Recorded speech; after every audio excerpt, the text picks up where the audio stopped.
Muito bem, podemos dar sequência. Bom, eu julgo que é por isso que eu insisti em que nós fizéssemos as nossas meditações pessoais, né, e também comunitárias, a partilha, porque, pelo menos na nossa experiência na comunidade Remidos no Senhor, nós tivemos que fazer um certo esforço, e isso demorou um tempo para a gente conseguir mudar as categorias mentais das pessoas, né? Eu mesmo sempre me senti muito interpelado por aquilo que a Sagrada Escritura me mostra, e o meu esforço sempre foi esse, né? De mudar as minhas categorias mentais, de conseguir agir de uma forma diferente, né? Criar uma cultura. Nós temos que criar uma verdadeira cultura em que as pessoas elas se amem de verdade, elas não amem simplesmente no discurso, nas palavras ou de maneira poética, né? O apóstolo João ele deixou esse conceito de amor para nós, né, que é um conceito relativamente abjeto à mente humana, né? Algumas pessoas elas podem recusar esse conceito, né? Assim, ficar achando que não é bem por aí, mas que conduz a um conhecimento mais acertado acerca de Deus, né? Nós não vamos ficar com uma ideia abstrata de Deus, mas sabendo que Deus é atitude pessoal e perene de esvaziamento na direção do outro. Ele é amor, ele se esvazia, o que exemplifica para nós o amor, o que revela para nós é realmente a kenosis de Jesus. Mas, logo na sequência, o que seria bastante impressionante na experiência joanina é que ele faz esse percurso, esse caminho do conhecimento de Deus para o conhecimento de si. Porque João ele tem duas grandes constatações, né? Se você unir o Evangelho com a primeira carta, né? Na primeira carta ele diz Deus é amor.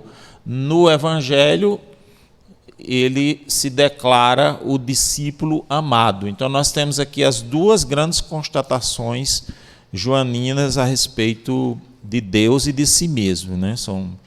São essas duas aqui. Então ele seria a grande constatação de João sobre Deus, essa aqui que nós refletimos, né? Deus é amor. A grande constatação de João sobre si mesmo, eu sou o discípulo amado. Ora, essas duas constatações, elas são relacionais. Uma se depreende imediatamente, a segunda imediatamente da primeira, porque só há amado porque há alguém que ama, né? Então, Deus é amor, eu sou o discípulo amado. Muita gente, alguns questionam, né, se João realmente era o discípulo amado, né? Porque no Evangelho ele não diz eu sou o discípulo amado. Ele se refere ao discípulo que Jesus amava, o discípulo que Jesus amava. Mas desde cedo, né, na tradição cristã, se identificou como sendo o próprio João esta pessoa. E faz muito sentido, porque durante todo o percurso de experiência e de conhecimento de Deus que ele percorre, ele faz essa constatação a respeito de si mesmo. Alguns dizem que ele não disse exatamente eu sou eu, ele não identificou-se como sendo um personagem para que essa formulação atingisse uma certa amplitude, no sentido de dizer, o discípulo amado fica uma coisa meio incógnita. Então, é ele no Evangelho, mas sou eu também, é você também. É toda pessoa que conseguir se encontrar ali e fizer aquela experiência. Então, ele nem nomeia, quer dizer, não é nem um personagem específico, mas é uma constatação que ele faz a respeito de si próprio, que alguns entendem, às vezes, como sendo uma constatação arrogante, presunçosa, assim como se ele quisesse, ele é todo merecido, né? Ele só quer ser o discípulo que Jesus amava, e o pronome é um pronome, como é que a gente chama? Pronome definido. Ele usa o pronome definido, ele não usa o pronome indefinido. Ele não diz eu sou um discípulo amado, ele diz eu sou o discípulo amado, e você vai entender por quê, né? Antes é preciso que se diga então que a experiência de Deus, ela é exatamente isso daqui, ó.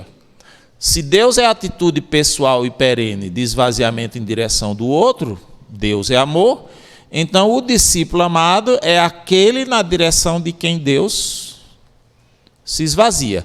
Ele é o sujeito objeto do rebaixamento de Deus. Não usamos a expressão simplesmente objeto, porque não se trata de uma coisa, e sim de uma pessoa. Então, ele é o sujeito objeto do rebaixamento de Deus. Na direção de quem Deus se esvazia? Na minha direção. Na direção de quem Deus se rebaixa?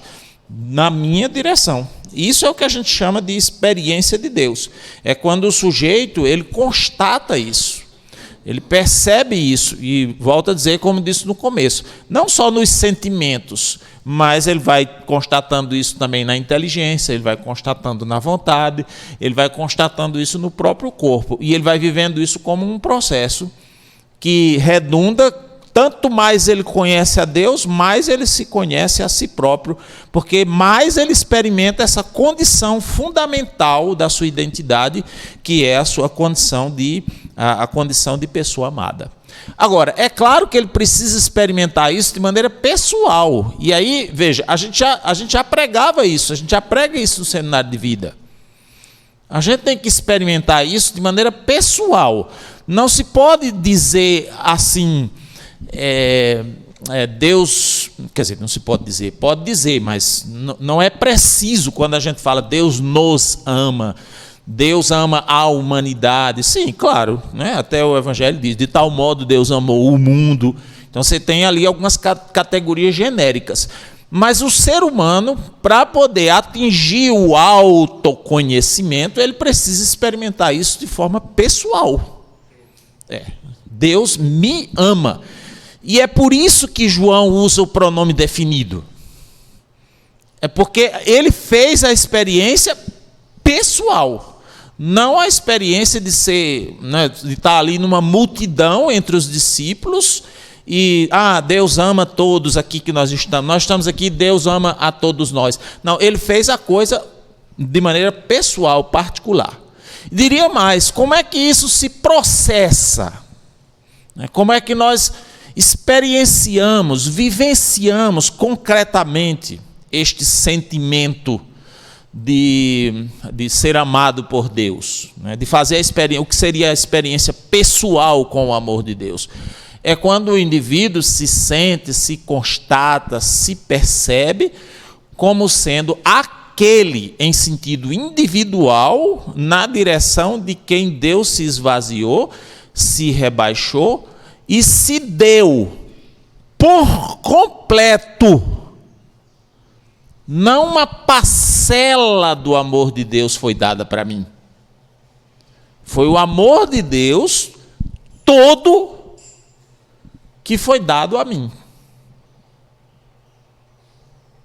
Pode parecer um negócio meio absurdo, mas é bem por aí. É por isso que o pronome é definido. Porque o amor de Deus é um amor de eleição, é um amor de escolha, é um amor esponsal. E um amor esponsal, ele implica necessariamente a exclusão dos outros amores.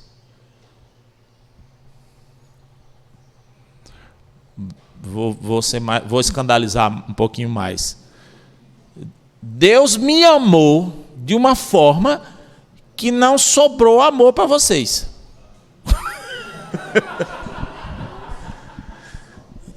Eu experimento o amor de Deus de uma maneira esponsal. O amor do esposo é assim, quando você escolheu o seu esposo, né? A gente aqui pode achar que você podia ter escolhido coisa melhor, mas você escolheu ele. Quando você escolheu ele, você exclui da sua relação todos os outros homens. Você pertence a ele e ele pertence a você. Você pode olhar que os grandes santos místicos, eles têm essa relação com Deus. Você pode olhar que o Cântico dos Cânticos vai apresentar, alguém até fez uma proclamação aqui na hora da adoração, eu sou do meu amado e o meu amado é meu. A relação ela é essa aqui. Eu sou dele e ele é meu. É como se não tivesse mais nada, nem ninguém, nem outra coisa. É como se todo o amor de Deus fosse para nós. E de fato, Deus não ia se dar parte. Deus não ia se dar a alguém pela metade. E senão não seria amor. Se você se der a alguém pela metade, não é amor. Tem alguma coisa errada aí no amor. Se você, eu vou me casar com o Leandrinho. É Leandrinho, né? Que você é casada com ele, né? Só para não errar aqui. Vai que eu estou botando outra mulher no meio. Só para ter. Eu vou me casar, mas assim, eu não vou ser toda dele, sabe? Eu vou ter que deixar uma reserva, alguma coisa. Também não vai ser por muito tempo. A gente vai ver se vai dar certo. Isso aqui tem uma ferida no amor. Por isso que as tendências atuais elas ferem o amor, porque isso não é amor. Então Deus não se daria dessa forma. É sem volta, é incondicional, é indissolúvel. Por isso o casamento é o maior sinal do amor de Deus, por causa dessas características que ele tem. De maneira que você quer prestar um desserviço à evangelização, seja infiel ao seu matrimônio. Você presta um desserviço à evangelização. É como se você estivesse dizendo para o mundo: Deus não é fiel, Deus não é incondicional, o amor de Deus se acaba.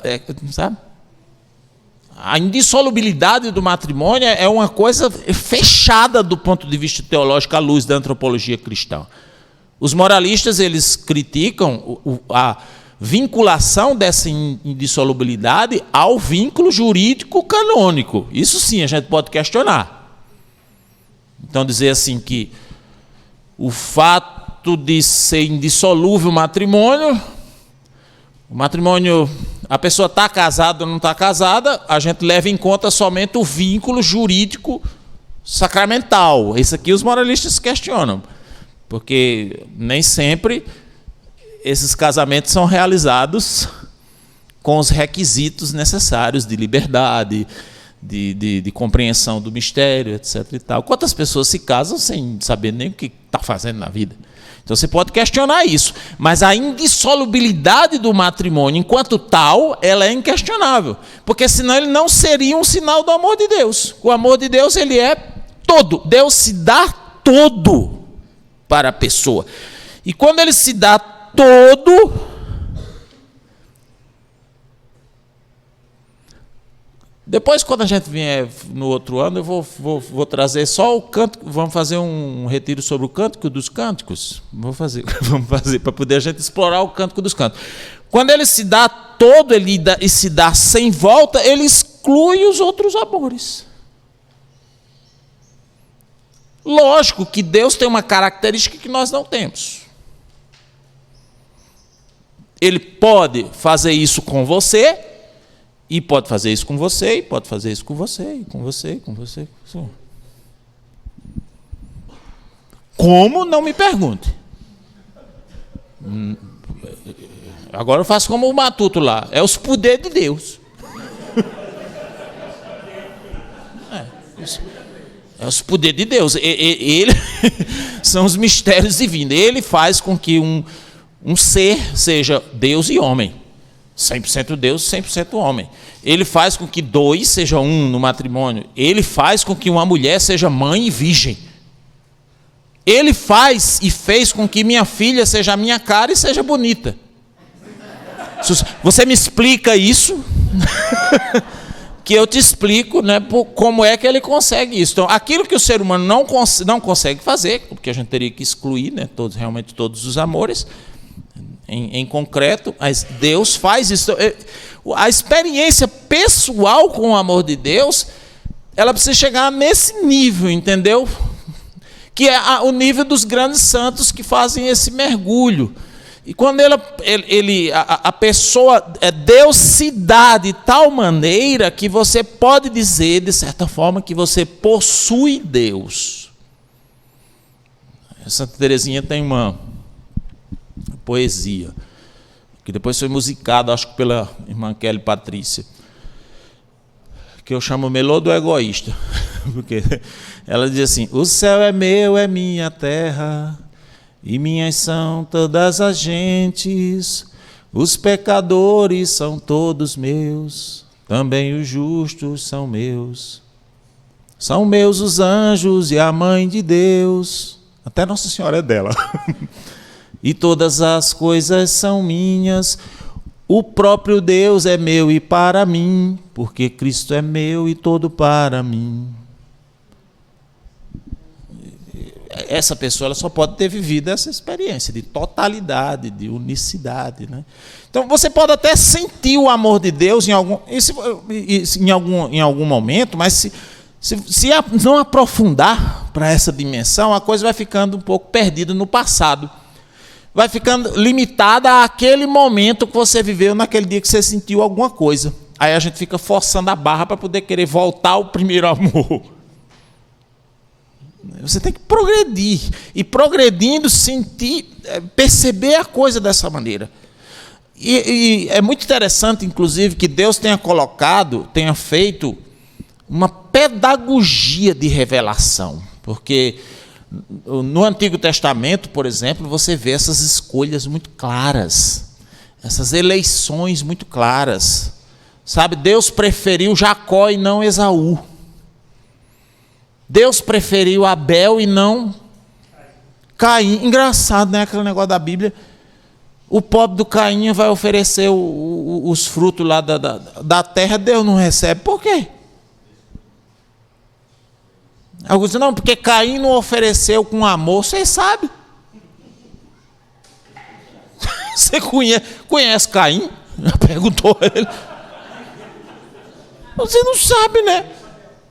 É claro que a Escritura foi feita, inspirada pelo Espírito Santo, justamente para que fosse desenvolvida no coração e na mentalidade do povo judeu aquela noção de escolha. Aí Davi é escolhido, aí depois você tem o próprio povo de Deus. Entre os filhos de Jacó, aí tem Judá tem o seu primado. O povo de Deus, o próprio povo judeu, eles vão crescendo com essa ideia de raça escolhida, de povo eleito. Feliz a nação cujo Deus é o Senhor. Que deve ser entendido nesse sentido, não no sentido de um país que tem leis cristãs. É no sentido de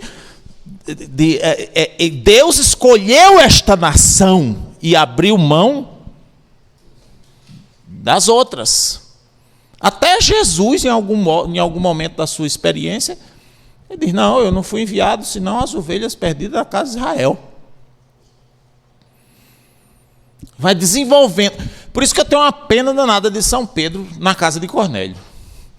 Eu fico com pena dele, porque ele coitado, ele chega lá, ele não quer entrar na casa do pagão. Ele não quer entrar. Por causa da mentalidade dele de escolha do povo judeu. Aquela grande querela que se gera, né, com os cristãos, que São Paulo é quem entra no meio e resolve a situação, ou pelo menos dá uma boa contribuição, para não submeter os pagãos à lei judaica, em grande medida tem esse tipo de situação.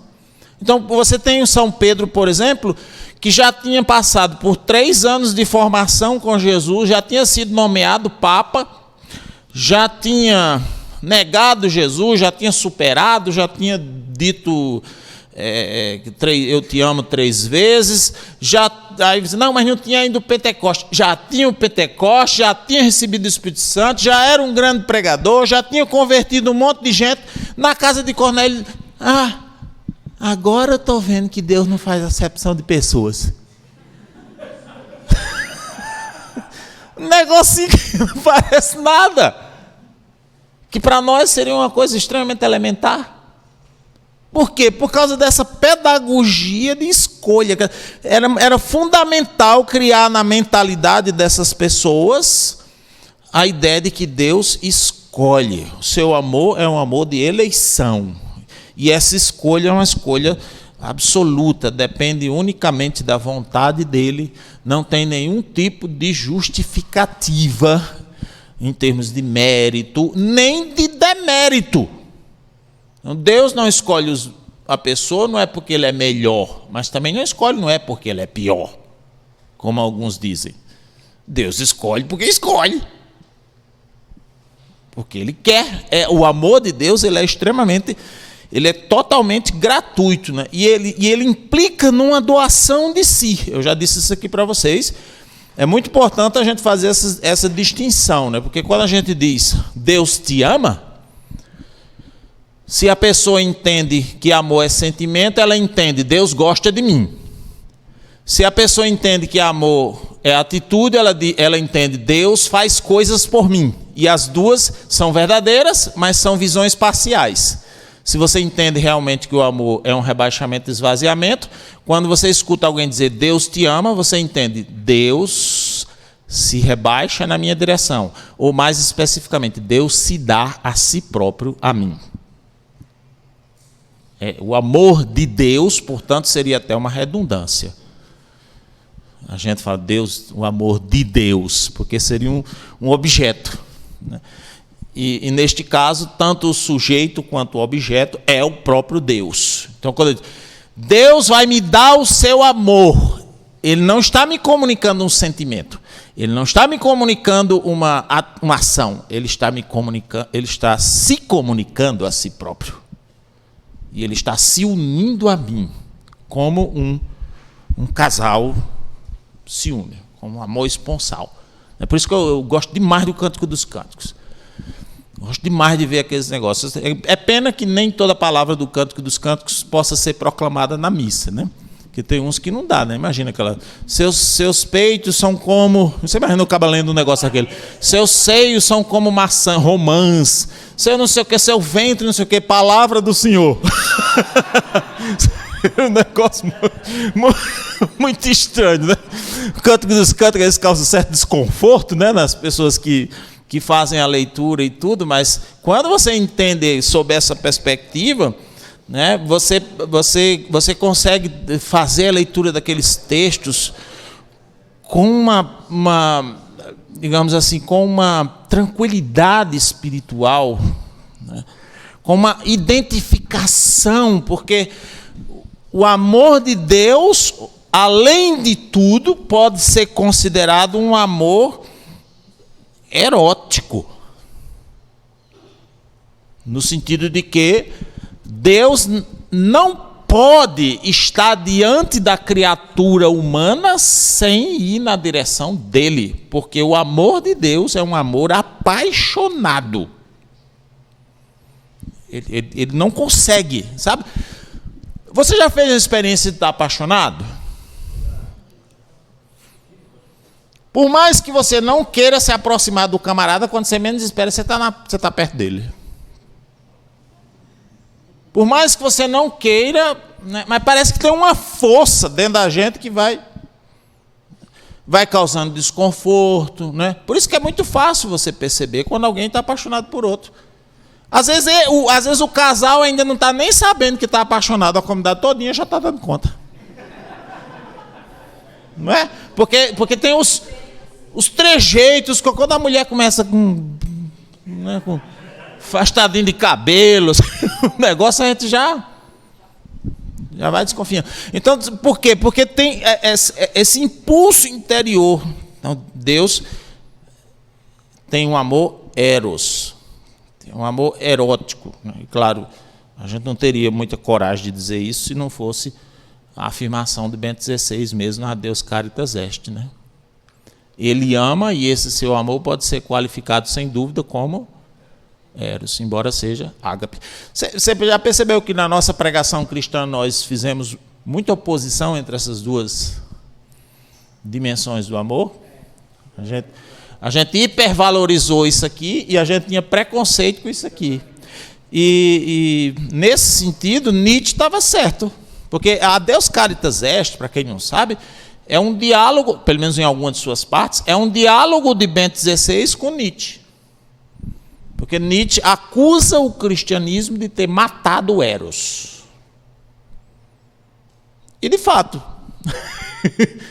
do ponto de vista, não teórico não, do ponto de vista catequético, pastoral, a gente pode ter feito um pouco disso, mas quando o Bento XVI faz essa discussão aqui, aí ele contesta, usando a filosofia, a antropologia, a teologia, ele contesta Nietzsche, dizendo o quê? Dizendo que não, que nós não matamos o Eros, pelo contrário, nós elevamos o Eros a uma categoria, a uma dignidade que ele não tinha antes. É quando ele diz, o amor de Deus é erótico, é apaixonado, não é? Não pode estar diante da pessoa humana sem, de algum modo, ir na direção dela. Aí, quando o ser humano... Aí, o que é que tem a ver isso com a questão, justamente, das duas coisas que nós estamos refletindo, do autoconhecimento e da superação da autoimagem negativa e da insegurança? Ora, justamente porque o poder de Deus, a graça de Deus e o próprio Deus, que é o amor, que possibilita que nós façamos essa experiência de nos sentir únicos, singulares, diante de um Deus, né, sem mérito nenhum, sem que para isso nós tenhamos contribuído. Ora, isso faz a gente descobrir o principal elemento da nossa identidade, que é ser amado. Eu sou amado. E isso é o que está no centro do nível ontológico. Aí, veja como a minha perspectiva de vida, a minha dignidade, a minha afirmação pessoal, a minha realização, ela é transferida dos níveis físico e psíquico. Eu não dependo mais, por exemplo, como Salieri dependia, né, de ser um grande músico para poder ser feliz e ser realizado. Eu vou transferir isso para o nível agora, o nível ontológico. E o que é que está no nível ontológico? Fundamentalmente, está a minha experiência de pessoa amada. Aí eu vislumbro aqui as bases da minha pessoalidade, ou seja, o que é que está em primeiro lugar, essencialmente, dentro de mim? O que é que eu sou em primeiro lugar? Eu sou amado. Eu não sou, por exemplo, bonito, antipático, feio, leso, exigente, ignorante. Eu não sou essas características. Elas circulam em torno de mim, claro, como satélites. Mas o centro é essa minha condição de amada, por isso, de pessoa amada. Por isso, qualquer parecer a respeito de mim mesmo que não se inclua de alguma maneira nessa proposição básica está fora de cogitação, seja ela proposta por quem for. Por mim mesmo, pelos outros ou pelo Satanás. Você já viu como muita gente sofre por conta disso? A pessoa sofre muito porque ela é muitas vezes rotulada dentro da comunidade. E sendo rotulada, toda vez se você, por exemplo, tiver um rótulo de uma pessoa esquecida, de uma pessoa lesa, qualquer coisinha que você esqueça, já sei, só podia ser fulano. E isso vai sendo criado digamos assim, uma visão na comunidade, e a pessoa, depois ela também acaba incorporando isso para ela mesma. Aí ela incorpora isso como elemento da sua identidade, às vezes no centro de todas as coisas. E pessoas sofrem muito com isso, né? Mas quando você faz a experiência de Deus, aí é o poder de Deus, a grandeza de Deus, Deus se derramando no seu coração, no seu interior.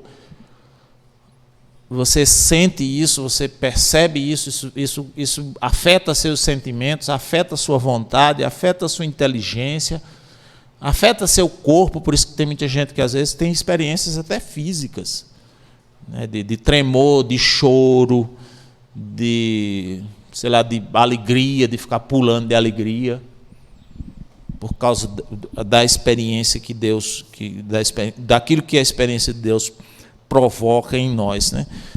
E aí agora eu sou amado. Então o que eu sou? Eu sou amado. Se eu sou amado, as coisas que acontecem comigo, sobretudo aquelas que visam destruir a minha autoestima, elas podem até afetar de algum modo as minhas emoções, mas elas não retiram de mim a identidade fundamental. Isso é o que faz com que a gente consiga viver as proposições mais exigentes do Evangelho. Existem proposições que o Evangelho tem que são muito exigentes, vocês haverão de convir. Por exemplo, se alguém te bate numa face, oferece a outra. Se alguém te tomar a túnica, dá-lhe também a capa. Se alguém te obrigar a andar 1000 passos, ande 2000. O que é isso? Como é seu nome? Sim? Aline, vem cá, Aline, por favor. Aline vai fazer uma coisa comigo agora, né? A Aline vai dar uma tapa na minha face direita. Vai, Aline. Pode bater na outra, que eu sou amado. Agora eu posso fazer com você, não?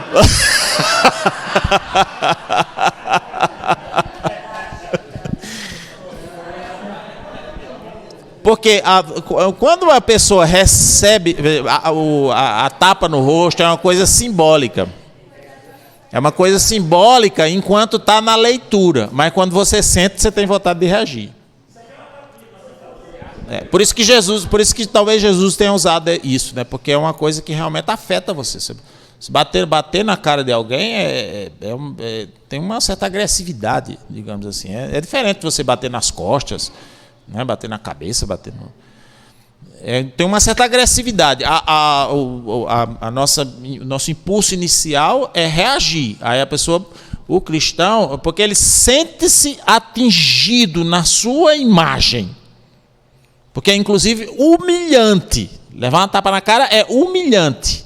Aí o indivíduo amado, ele diz, não, eu sou amado. Isso não me humilha. Pode bater do outro lado. O indivíduo não amado, ele sente qualquer coisa como uma desqualificação. Qualquer coisa que aconteça, eu sou desqualificado. Na comunidade, às vezes, a gente vai deixando isso tomar conta da gente, né? A gente vai acontecendo coisas que vão nos desagradando. Aí uma humilhaçãozinha ali, uma discordância ali, uma brigazinha ali, aí aquilo vai se acumulando, você vai acumulando, daqui a pouco você está frio, está desanimado, não quer mais ir para a comunidade, aí você não sabe por quê. O que está faltando? Amor. Mas não é o amor, sabe, sentimento, aquela coisa melosa, piegas da comunidade. Está faltando o amor de Deus. Está faltando se encontrar com o Senhor, né? Se encontrar com Deus. Porque se você faz isso, aí sim, o serviço, a obediência, tudo coisas que são sentidas pelo indivíduo não amado como desqualificantes, né? A pessoa amada serve, ela faz todas as coisas sem medo de ser mal visto. Ela não tem receio com isso, né? Se ela sofre uma decepção, ela responde, eu sou amado. Eu vou continuar aqui porque eu sou amado. Não é um trabalho mental, gente. Veja, não é um trabalho mental. É uma constatação interior. Não é um exercício de positividade, de pensamento positivo, não. É uma constatação interior que decorre do seu relacionamento com Deus. Decorre da sua vivência, do seu conhecimento de Deus. Dá para entender? Está ali no seu coração, está ali dentro. Você está junto com Deus. Eu acredito plenamente, né, que a percepção a respeito dessa condição fundamental oferece ao indivíduo a possibilidade concreta de cura da autoimagem, de um percurso de autoconhecimento certeiro e por consequência, também a superação da insegurança. Não vamos dizer que é uma coisa automática, mas é uma coisa que vai se construindo e você vai dando cada vez mais passos muito seguros e muito precisos quanto a isso. O que vem de fora pode afetar, atingir as nossas emoções, o nosso humor, mas nunca a nossa identidade fundamental. Nunca pode, aquilo que vem de fora, não pode afetar a nossa experiência de Deus, que é base de tudo. É realmente a base de tudo.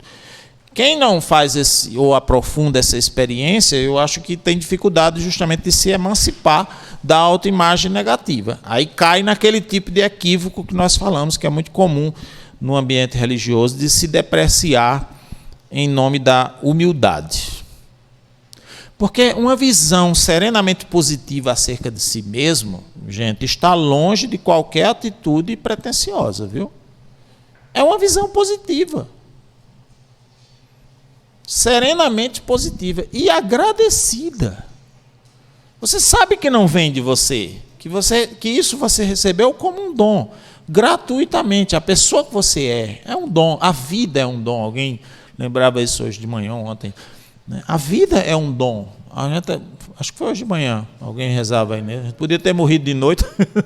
Hoje a gente vive como um dom. Então, isso aqui é Deus que nos permite viver isso. Então, eu sou agradecido quanto a isso. Eu acho bom viver. Eu gosto de viver. Eu valorizo... Eu que estou dizendo sou eu, não. Eu estou falando, todos nós deveríamos ser assim, né? Valorizar a unicidade da própria vida. Nós não vivemos aqui para nada. Existe um sentido, existe uma coisa a ser feita, existe uma missão, existe algo para se viver concretamente que Deus vai nos mostrando gradativamente, vai abrindo esses caminhos. Por isso que João, quando ele diz eu sou o discípulo amado, ele usa o pronome definido, porque ele não pode constatar isso pelos outros. Me faça entender? Ele só pode dizer isso dele mesmo. Porque eu só posso experimentar o amor de Deus neste nível por mim. Eu não posso experimentar por você. E aqui está uma das nossas grandes angústias, porque a gente experimenta o amor de Deus e quer que os outros experimentem, mas não tem como a gente experimentar por eles. Ou eles encontram Deus e Deus dá um jeito de falar com eles, ou então não acontece. Então, eu sou amado. Eu não posso dizer isso de você. Até posso dizer de maneira genérica, né? Deus ama você, posso dizer. Mas eu não posso constatar, experimentar isso, a não ser por mim mesmo, né? A não ser de mim. E Jesus faz uma coisa bem interessante. Eu queria trazer um texto para vocês, só para meditar rapidamente, para depois a gente fazer uma oração e na sequência, ir para a missa. Trata-se do capítulo 8, do versículo de 12 a 30 do Evangelho de São João. João, capítulo 8, versículos de 12 a 30.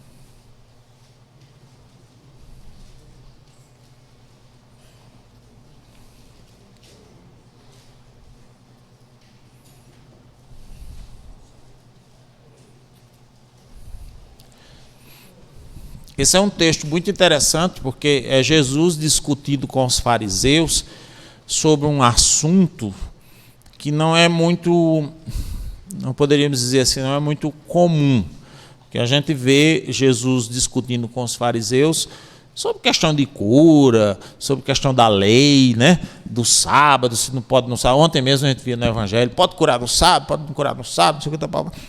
Aqui ele discute com os fariseus sobre ele mesmo. A discussão é: quem é você? João capítulo 8, a partir do versículo 12. Falou-lhes Jesus: eu sou a luz do mundo. Aquele que me segue não andará em trevas, mas terá a luz da vida. Veja que é uma afirmação de positividade. Não é? A isso os fariseus lhe disseram: tu dás testemunho de ti mesmo, então teu testemunho não é digno de fé. Ora, o que é que eles estão querendo dizer aqui? Eles estão dizendo: o que você diz de você mesmo não pode ser verdade, porque é você que está dizendo. Que é mais ou menos como a gente, às vezes, se comporta nos ambientes cristãos, né? A gente acha que só quem pode ressaltar as nossas qualidades são os outros. Qualquer coisa que você diga de você mesmo que seja positivo pode ser interpretado como um ato de arrogância. Os fariseus vão lá: não, você não pode dizer isso. Eu sou a luz do mundo. Quem me segue não andará nas trevas. Não, você não pode dizer isso. Você mesmo está dizendo isso aí de você? Você não pode, não. Respondeu-lhe Jesus: embora eu dê testemunho de mim mesmo, o meu testemunho é digno de fé, porque eu sei de onde vim e para onde vou. Ora, de onde foi que Jesus veio e para onde foi que Jesus foi? Para o Pai. Então ele está dizendo: eu dou testemunho de mim. Vocês estão dizendo que o que eu estou dizendo de mim positivo não é verdadeiro, não é digno de fé, porque sou eu que estou dizendo. Sim, sou eu que estou dizendo. Mas eu estou dizendo porque eu estou na relação com o Pai. Então, na verdade, onde foi que eu construí essa minha autoimagem? Eu não construí por mim mesmo. Eu construí no meu relacionamento com o Pai. Ou seja, eu construí na minha experiência de Deus. Então, tudo que você constrói na sua experiência de Deus, você pode, embora seja você mesmo que esteja dizendo, é digno de fé, porque você sabe de onde veio e para onde você vai. Mas vós não sabeis de onde eu venho, nem para onde vou. Por isso que ele não interpreta equivocadamente a afirmação de Jesus. Vós julgais segundo a aparência. Eu não julgo ninguém. E se julgo, o meu julgamento é conforme a verdade. Por quê? Por quê? Porque eu não estou sozinho, mas comigo está quem? O Pai que me enviou. Dessa maneira, Jesus estabelece a fonte da sua autoimagem. Qual é a fonte da autoimagem de Jesus? A sua relação com o Pai. Que é a mesma coisa que nós temos que fazer, meus irmãos. A fonte da minha autoimagem tem que ser o meu relacionamento com Deus. Ora, se eu me relaciono com Deus e Deus só me diz palavras de amor, vocês querem que eu saia dizendo o que de mim aí? Que eu sou uma titica de galinha? Que eu não presto para nada? Que eu sou um miserável? Que eu sou um desgraçado?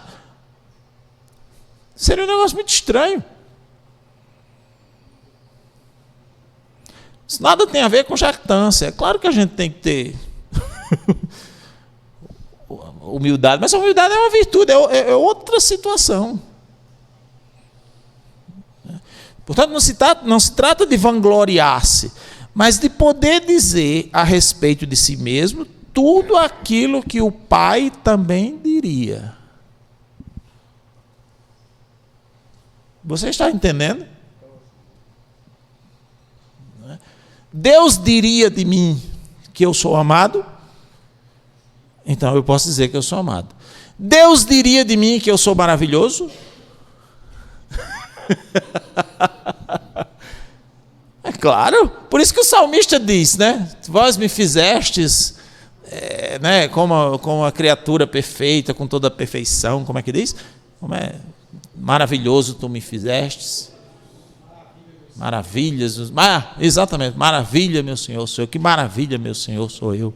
A gente mesmo tinha uma música que cantava, né? Não sou eu. Como é o refrão dessa música? Maravilhosas, que maravilha, meu Senhor, sou eu. Para onde irei? É o Salmo 138. Tá com a autoimagem negativa, pega o Salmo 138. Que maravilha, né, meu Senhor, sou eu. Deus diria isso de mim? Diria. Então, se o Pai olha para mim e fica apaixonado por mim e diz, você é maravilhoso, eu te amo tanto, meu filho, aí eu vou sair contradizendo o Pai? Eu vou sair declarando que o Pai é mentiroso? Não, não vou sair dizendo isso. Claro, eu não vou ficar, né, com pavonismo, mas interiormente, sabe o que é pavonismo, né? Aquela coisa, né, já que tanto. Mas interiormente eu sei quem eu sou. E por isso as coisas externas, elas têm menos repercussão dentro do interior, na autoimagem da pessoa. Aquelas coisas que acontecem, às vezes, que são desqualificantes, né? Jesus acolheu esse movimento, ele faz isso. No Evangelho a gente vê isso. Eu digo até com uma certa... Isso aqui beira a heresia. Eu digo que Jesus fez experiência de Deus. Beira a heresia, mas é só beira. Não é? Mas no Jordão ele faz a experiência de Deus. Este é meu filho amado, que me aprove, eu gosto muito dessa tradução, que me aprove escolher. É tanto que quando ele vai para o deserto, o que o demônio questiona é isso. Se és filho de Deus. Aí na nossa vida está cheia disso. Não falta demônio e gente para questionar a nossa condição de amado. As coisas vão acontecer na nossa vida e elas, direta ou indiretamente, vão questionar se você é amado ou não é. Mas se você for, realmente, se fizer a experiência de Deus, aí Jesus acolheu esse movimento, né? Faz essa constatação agradecida, e uma pessoa assim, ela não pode se avaliar negativamente. Aí, na sequência do diálogo, no versículo 15, vós julgais segundo a aparência, e eu não julgo a ninguém. E se julgo, o meu julgamento é conforme a verdade, porque eu não estou sozinho, mas comigo está o Pai que me enviou. Aí Jesus ainda dá uma jogada de mestre, né? Porque ele diz, ora, na vossa lei não está escrito, o testemunho de duas pessoas é digno de fé? Eu dou testemunho de mim mesmo, e meu Pai que me enviou também dá. Então, dois. Veja, eu construo a minha autoimagem na relação com o Pai, e o meu testemunho de mim mesmo é digno de fé, porque o testemunho de duas pessoas é verdadeiro. Eu digo que eu sou maravilhoso, e o Pai diz também que eu sou maravilhoso. Então nós somos maravilhosos. Sob essa perspectiva das aparências, né? E por isso Jesus critica aqui as aparências. E em outros textos do Evangelho também a gente vê isso, né? O homem vê a aparência, Deus vê o coração. Ele critica isso, porque sob a perspectiva da aparência, das aparências, dos condicionamentos sociais, aí a gente vai questionar muito a nossa autoimagem. Isso vai redundar em insegurança, em timidez ou em fanfarronice. Apego à função, todas aquelas coisas que nós refletimos ontem, né? Jesus não, ele recorre à sua experiência com o Pai. As opiniões externas, meus irmãos, elas geralmente são perigosas. Todas elas. Porque se for de crítica, se alguém criticar você, essa crítica pode estar baseada em preconceito ou em aparência. Então, nunca uma crítica de alguém a gente pode assegurar que ela é verdadeira. Pode até ser, mas nem sempre. E se for elogio, também é perigoso. Elogio também é perigoso, porque pode ser mentiroso, pode ser exagerado, pode ser lisonjeiro no sentido de que a pessoa está interessada em alguma coisa. E aí vai elogiar você para poder ganhar alguma coisa, né? A tranquilidade de Jesus em afirmar sua imagem positiva, que não provém dele mesmo, vem daquele que está comigo, versículo 16. Depois de expressar assim, ele diz isso, né, no versículo 17, aliás, está escrito em vossa lei que o testemunho de 2 homens é válido. Então, é o que Deus pede para nós. Aí, continuando, né? Perguntaram-lhe, onde está teu pai? E quem não entende essas coisas fica realmente procurando um negócio para criticar a gente. Onde está teu pai? Respondeu-lhe Jesus, não conheceis. Vocês não conhecem, o problema é esse. O problema é que vocês não conhecem a Deus. Não conhecem a Deus, nem a mim. Então, na verdade, veja, o julgamento que as pessoas fazem de mim, sobretudo das pessoas que não conhecem a Deus, estão revestidos dos mesmos vícios que o olhar dela tem em relação a Deus. Por isso que a gente sofre também. A pessoa, ela critica Deus, ela critica também a gente. Porque ela não conhece, ela não sabe quem é Deus, ela também não sabe quem nós somos, porque ela não conhece a Deus. Se me conhecesse, certamente conhecerias também a meu Pai. Estas palavras proferiu Jesus ensinando no templo, junto aos cofres de esmola. Mas ninguém o prendeu, porque ainda não era chegada a sua hora. Jesus disse-lhes, eu me vou, e procurar-me-eis e morrereis no vosso pecado. Para onde eu vou, vós não podeis ir. Aí desenvolve aqui mais uma discussão, um pouquinho, e quando chega no versículo 23, ele diz assim, Jesus diz aos fariseus, vós sois cá de baixo, eu sou lá de cima, vós sois deste mundo, e eu não sou deste mundo. Em outras palavras, eu construo minha identidade não com os padrões do mundo, mas com os padrões do meu relacionamento com Deus. E aí ele diz, eu acho engraçado, porque esses caras são muito tontos.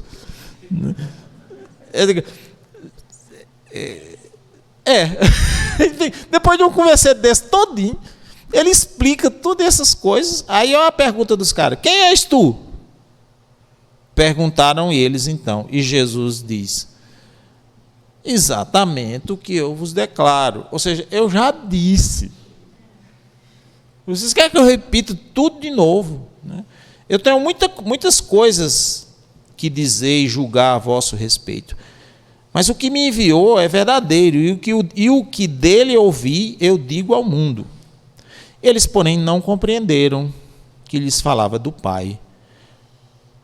Jesus, então, recorre ao momento tipo da redenção. Quando eu for levantado, quando tiverdes levantado o Filho do Homem, então conhecereis quem sou, e que nada faço de mim mesmo, mas falo do modo como o Pai me ensinou. É como se dissesse assim, quando eu for crucificado, aí pelo menos vocês vão ter uma visão ainda maior do que eu sou, dessa pessoa que ama, e vocês vão ter a visão também do Pai. Aí pode ser que vocês conheçam mais a mim e a si próprios, né? Tendo proferido essas palavras, muitos creram nele. E Jesus dizia aos judeus que neles creram, se permanecerdes na minha palavra, sereis meus verdadeiros discípulos. Conhecereis a verdade, e a verdade vos livrará. Veja, outro versículo muito utilizado hoje fora de contexto, né? Conhecereis a verdade. A verdade, quem é a verdade? Cristo.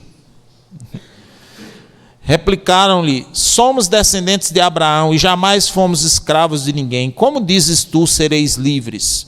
Respondeu Jesus, em verdade vos digo, todo homem que se entrega ao pecado é seu escravo. E o escravo não fica na casa para sempre, mas o filho sim, fica para sempre.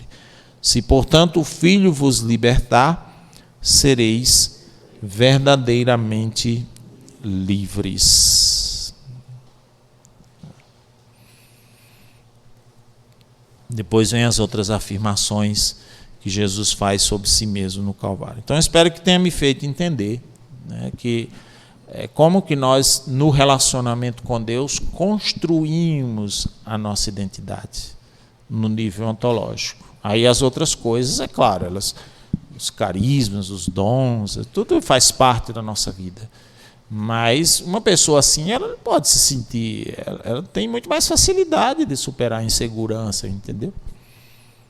Muito mais facilidade, porque ela está identificada, ela é como o Flamengo, está no outro patamar.